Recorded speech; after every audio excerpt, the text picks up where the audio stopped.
Well, with regard to our personnel ask this year from council, right now the highest priority is the reclassification of our office manager to a support services administrator.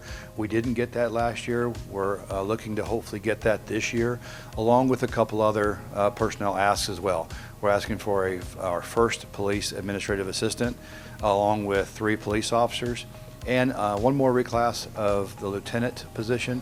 We're looking at getting one more lieutenant as a professional standards lieutenant that oversees training, compliance, and accreditation.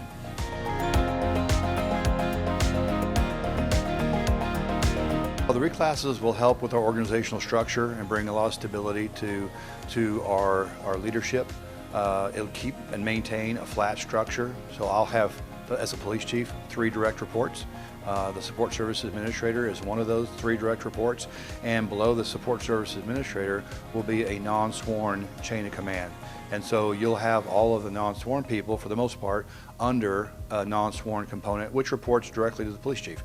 And so that's a good thing to have. Most departments that are progressive are going to this kind of structure for cost savings, for skill sets. The person that would move into a support services administrator reclass is going to have a skill set that is different in many ways than a lieutenant or a sergeant. And so we're looking at structuring that pay actually between a sergeant pay and a lieutenant pay. And so it's going to be about $10,000 topped out less than lieutenant, but it'll still provide a little bit of an increase in salary above and beyond the office manager.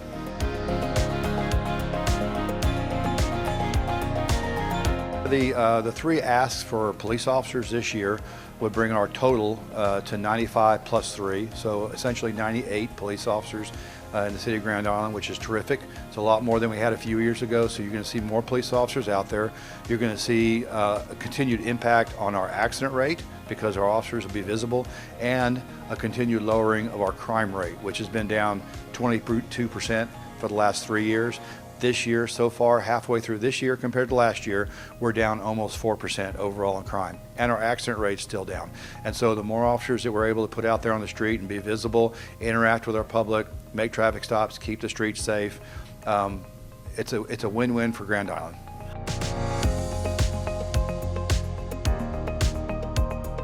Well, right now, we're authorized 92 plus 3. So on the books, we have 94. We still have several of those that are in training. So we're really close to being at full staff. In about the next 6 to 8 months, we'll have most of those that are in training pushed out and on their own. And so that'll impact crime and traffic accidents as well. So the more that we're able to put out there on their own, because it takes about a year to go through training, the more they're going to impact and drive down crime and the accident rate.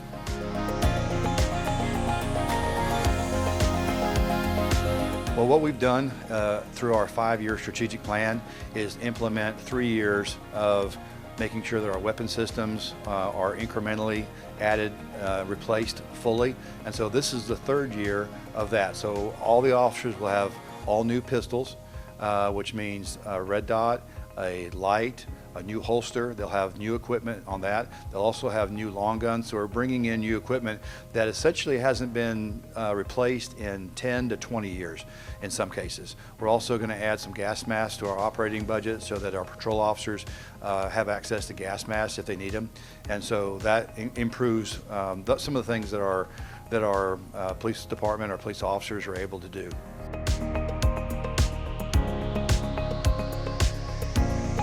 Well, like anybody does with their own household budget, they prioritize. And so that's what we're doing, is prioritizing. The first year of our 5-year plan, we were really focused on marketing strategies, new patches, new graphics for our vehicles, and recruiting new police officers. And we've been doing that consistently since then. As we get into year 2, 3, and 4, right now we're finishing year 3, going into year 4. We're finishing our weapons recycle. We have a big push because we're going to a new radio system very shortly. And so we made sure that we included in our budget enough radios so that when we make the switch, we're not spending a lot of money to buy a large amount of radios. We're now buying a smaller amount of radios. So incrementally going forward, what you're going to see going into our strategic budget, strategic planning for year 5 and on, is much more incremental asks when it comes to capital, when it comes to equipment, because we'll have most of the equipment and capital that we need, and so we're just going to replace it a little bit every year and not in big chunks.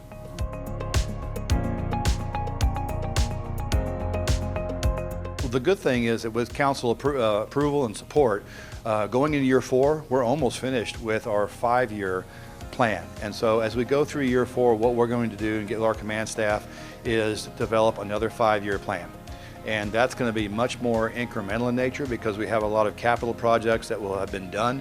We'll have some big ticket items that will have been purchased.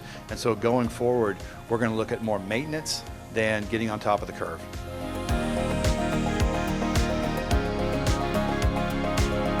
This current fiscal year, we finished our partnership with Public Works, and so we teamed with them, and we're a tenant in the building they own on the west side of town. And so we have a presence on the west side of town in a substation that has offices and that has a garage space for our big ticket vehicles. And that's a win-win because we're partnering with another department, lowers costs. The renovations that we did were much less than having to build our own building. And we have a footprint on the west side of town now with more officers coming and going from that area over there. So it's a win for the community on that side because we have police officers that are more visible. And so that project is essentially complete. We're working right now as we speak on fixing and replacing the gates here at the Law Enforcement Center. That was another capital ask.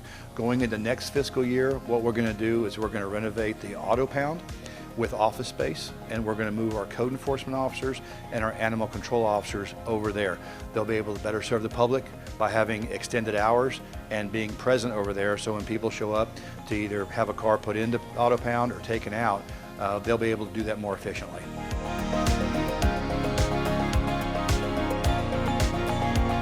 It tremendously relieves the strain that we've had here at the Law Enforcement Center for several years. So the office space of 7 or 8 offices on the west side of town does clear out some office space here, and we can rearrange things. When we move the code enforcement officers and animal control officers to the auto pound, we're going to be able to make that space, that office area down there, our training office area, and give them some more room because they require more room with equipment and things that they store. And so we'll be able to take a lot of relief off of the Law Enforcement Center office space and the use of our community meeting room where we do defensive tactics, because the West Station is also going to provide us with a classroom as well as a defensive tactics area where we can host training and we can do a lot of internal training. So we won't be jamming up our community meeting room at the Law Enforcement Center as much with the Sheriff's Office and other entities that try to use it for meetings.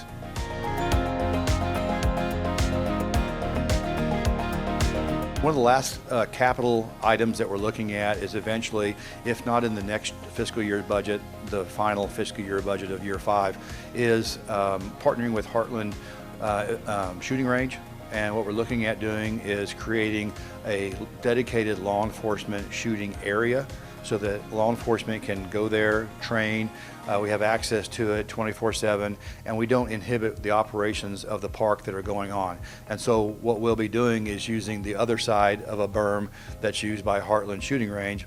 We'll be using the other side of those berms as a law enforcement range. And so we're really excited about that because not only will we be able to train more internally, but we'll be able to host other agencies coming over and provide maybe a revenue stream for hosting classes at our dedicated range space.